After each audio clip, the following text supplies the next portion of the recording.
മക്കളെ റാത്തല്ല അള്ളാഹു വലിയ കാവലാട്ടോ. ഇന്നലെ എൻ്റെ മക്കൾ ഇവിടെ കമ്പി ഇട്ടിരുന്നു. അപ്പോൾ അവിടെ നിന്നാണ് പെട്ടെന്ന് ഇടി വന്നത്. ഇവർ ഇങ്ങനെ സലാം ഞങ്ങൾ താഴത്ത് തന്നില്ല.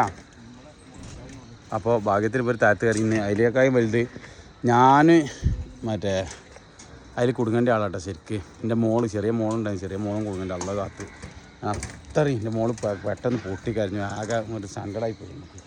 ഒലയും വന്നിട്ട് മിന്നാണ്ട് വീണിട്ട്. അപ്പോൾ ഞാൻ ഇതേമാതിരി ഡ്രമ്മ് മേലെ ഉണ്ടായിരുന്നു. അപ്പോൾ അത് ശരിയാക്കാൻ വേണ്ടി പോയിരുന്നു. അപ്പോൾ പെട്ടെന്നുണ്ട് വരങ്ങാണ്ട് വന്നിട്ട് അവിടെ പോയി. ഞാൻ ഓടി പെരി കയറിയപ്പോൾ മോള് ഒലയുമൊക്കെ എൻ്റെ കൂടെ വന്നു. ഞാൻ ശ്രദ്ധയിൽപ്പെട്ടിരുന്നില്ല. എന്തായാലും പോട്ടെ അല്ലാണ്ട് അങ്ങനത്തെ കാവൽ. അപ്പോൾ എന്താ നേരം വെളുത്തിട്ട് നേരമായപ്പോഴത്തേന് കണ്ടെങ്കിൽ വെയിൽ എത്ര സമയം എന്ന് പറയാം 9 മണിക്കാണ് വെയിൽ. 9 മണിക്കാണ് വേർക്കുന്നുണ്ട്. ഇന്നലെ ഇവിടുന്ന് പണി കഴിഞ്ഞ് പോയിട്ട് ഈ കയ്യിൻ്റെ കംപ്ലീറ്റ് ചൊറിച്ചിൽ ചൂടിൻ്റെ ഒരു ഇതുകൊണ്ട് ഭയങ്കര ചൊറിച്ചിൽ. അപ്പോൾ ഇൻഷാല്ലാ ഇന്നത്തെ പണി എന്താ വെച്ചാൽ കമ്പി ഫുള്ള് കെട്ടി നാളെ ഇവിടെ വാർക്കണം.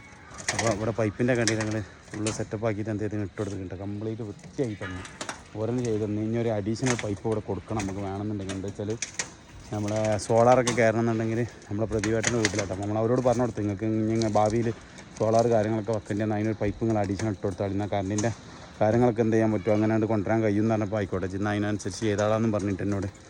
അപ്പോൾ ഇൻഷാല്ലാ ഇനി ഇവിടെ ഈ ഭാഗം കൂടി ഒരു റൂം കൂടി കെട്ടാണ്ട് ആ റൂം കൂടി കെട്ടുക. എന്നിട്ട് എക്സ്ട്രാ ബാർ കെട്ടുക. നേരെ അടുത്ത സൈറ്റിക്ക് പോകണം ഇൻഷാല്ലാ. അങ്ങനെയാണ് ഉദ്ദേശിക്കുന്നത്. ഓക്കെ. അപ്പോൾ നമ്മൾ കമ്പിപ്പണിയൊക്കെ ആകുമ്പോൾ ഷീറ്റിൻ്റെ മേലൊക്കെ ആകുമ്പോൾ എന്ത് ചെയ്യുക ഇടി മിന്നൊക്കെ ഉണ്ടാകുമ്പോൾ വേഗം താഴത്ത് ഇറങ്ങട്ടെ. എന്ത് വന്നാൽ നാളെ വാർക്കേണ്ട അവസ്ഥയിലുള്ള പണിയാണ് നമ്മൾ എടുക്കൽ. പക്ഷേ അപ്പോൾ അവിടെ നിൽക്കരുതിട്ട. കാരണം അത്രയും ഡേഞ്ചറാണ് ഇന്നലത്തെ സംഭവം. അള്ളാഹു ഇന്നലെ മരിച്ച 4 മക്കളുണ്ട്. നല്ല അള്ളാഹു ശുഹദാക്കളിൽ ഉൾപ്പെടുത്തട്ടെ. കാരണം എന്താ പറയുക നമ്മുടെ മക്കളാണ് അതൊക്കെ. ആരായാലും 4 മക്കളായാലും ഞാനത് സത്യം പറഞ്ഞാൽ എൻ്റെ പെണ്ണുങ്ങളെ എനിക്ക് വിട്ടെന്ന് ഫോട്ടോ പേടിച്ചു പോയി ഞാൻ. അത് കേട്ടപ്പോൾ തന്നെ സങ്കടമായിപ്പോയി. അപ്പോൾ എന്ത് ചെയ്യുക ഇൻഷാ അല്ലാഹ്.